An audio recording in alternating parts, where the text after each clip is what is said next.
Good day, everyone. We are the Strange Kids, and we're here to talk about encryption. What is encryption and how does it work? Encryption is the process of encoding information.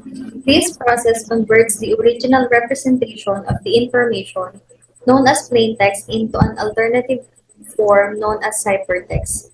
Ideally, only authorized parties can decipher a ciphertext back to plain text and access the original information. At its most basic level, encryption is the process of protecting information or data by using mathematical models to scramble it in such a way that only the parties who have the key to unscramble it can access it. That process can range from very simple to very complex, and mathematicians and computer scientists have invented specific forms of encryption that are used to protect information and data that consumers and businesses rely on every day. Encryption works by encoding plain text into ciphertext, typically through the use of cryptographic mathematical models known as algorithms. To decode the data back to plain text requires the use of a decryption key, a string of numbers or a password also created by an algorithm. Secure encryption methods have such a large number of cryptographic keys that an unauthorized person can neither guess which one is correct, nor use a computer to easily calculate the correct string of characters by trying every potential combination. To further elaborate, here is the next reporter, Ms. Sheila Gutierrez. Login page. A login page is a type of user interface that is often used in computer systems, websites, and applications to authenticate users and provide them with access to secure areas or personalized content. It is the first point of engagement when users give their credentials in order to log in to a specific system. Login page consists username or email area. The user puts their username or email address here to link with their account. Password. The user puts their password, which consists of a secret combination of characters needed to validate their identity. We also have here Remember Me checkbox. So this is an optional feature to allow users to specify whether they want the system to remember their login credentials for future transactions. So when enabled, the system keeps a persistent cookie or identifier on the user's device, removing the need for the user to enter their credentials every time they log in. Login button. It initiates the login procedure. Once the user has entered their information, they can now click it and access the system. Forgot password button. So clicking on it initiates a password reset or account recovery procedure. The sign up button will be discussed later. Next, login encryption. It refers to the practice of encrypting the login process to enhance the security and protect sensitive information. In the context of logins, encryption ensures the users of credentials, including the password and email, are encrypted before being sent over the network or stored in a database.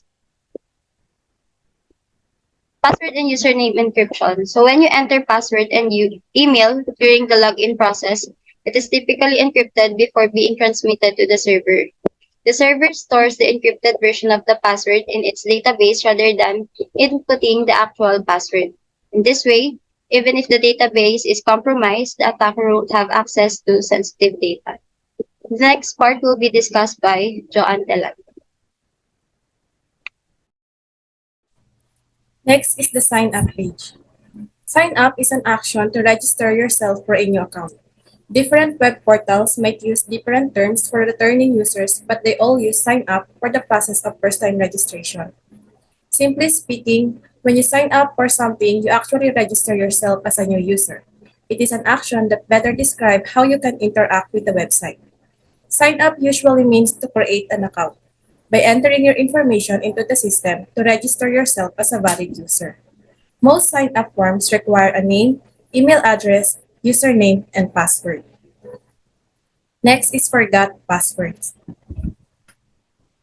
Use- Users who have forgotten their password can unlock, retrieve, or reset their password, usually by answering account security question or sending them an email. Once the account is verified, A new or temporary password is sent to the email address associated with it or even via text message. Once you have your temporary password, you can now choose a strong password so that no one can access it. And after that, by confirming your new password, you can now access the services offered in the website. Under encryption process, the old and new password is converted to a code in order to avoid the illegal use of others' personal account. And to give us example about data transfer and how does it work, here is Ms. Nina Ramos to elaborate about it.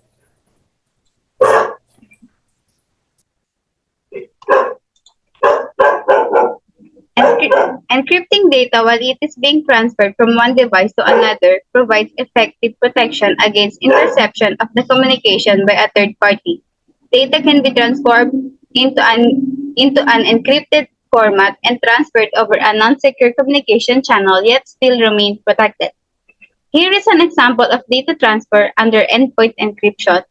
Endpoint encryption is a comprehensive security solution typically residing on different endpoints that provides advanced levels of security to valuable corporate data, making it unreadable and unauthorized to unauthorized users. For example, a manager will transfer data via USB drive or email.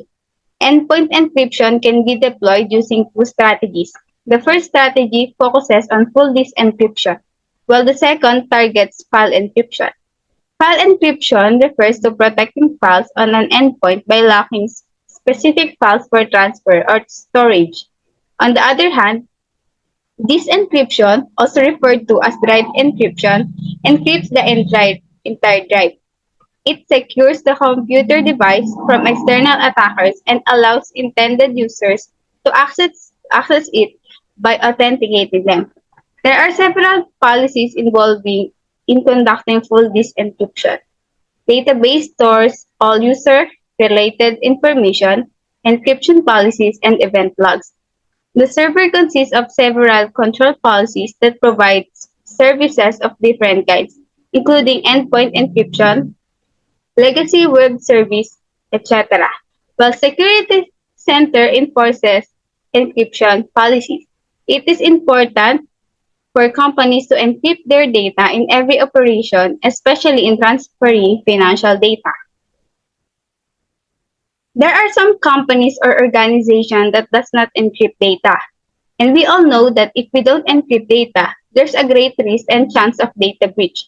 For instance, let's say that these companies do not encrypt their account passwords, their financial data transfers, and customer bank accounts. So how can they provide and ensure data safety? Here is Ira Juan to explain the possible solutions that companies can apply. So how can a company provide and ensure data safety to their accounting information system? There are many possible solutions on how they can ensure the safety of their data. There are a lot of software and devices that they can use or implement if they don't want to encrypt their data or account password. Sometimes encryption can be time consuming, especially if the data is not that confidential. Although using encryption when sending sensitive data over unprotected lines is a good idea, information can be encrypted to prevent confidentiality breaches and the hazard of unauthorized and unintentional change. So what so so a possible solution to this problem is for the company to put biometric scanners such as fingerprint scanners, face scanners, and retinal scan. Because the usage of distinctive traits like such as fingerprint, face recognition, and retinal in assessing data, this can provide more strategy but sometimes can kinda be expensive but they are also safer. Because compared to conventional password, biometrics are generally considered to be far more secure. By eliminating the need to transmit or keep biometric templates or password, biometric authentication offers higher level of security. Biometrics are easier to use. User can have faster and more reliable access to secure authentication without remembering password or encrypting data. And also, biometrics are hard to fake or steal. Next slide. So an example of a biometric that a company can be used to access their data is the fingerprint scanner. The fingerprint scanner is a biometric security device that uses a person's fingerprints to identify and verify them. So in a fingerprint scanner, a warning sign will appear if the access is denied. There are two reasons why the access can be denied. It's either the first one is the finger is not in the right position and the scanner cannot scan it properly. Or the second is when the intruder tries to engage with the account and tries to bypass the fingerprint device. So an access refuse sign will appear. But if the users have successfully set up their biometrics and a notice of indicating access is authorized will appear, and they will then be sent to the home page or data file where it is located.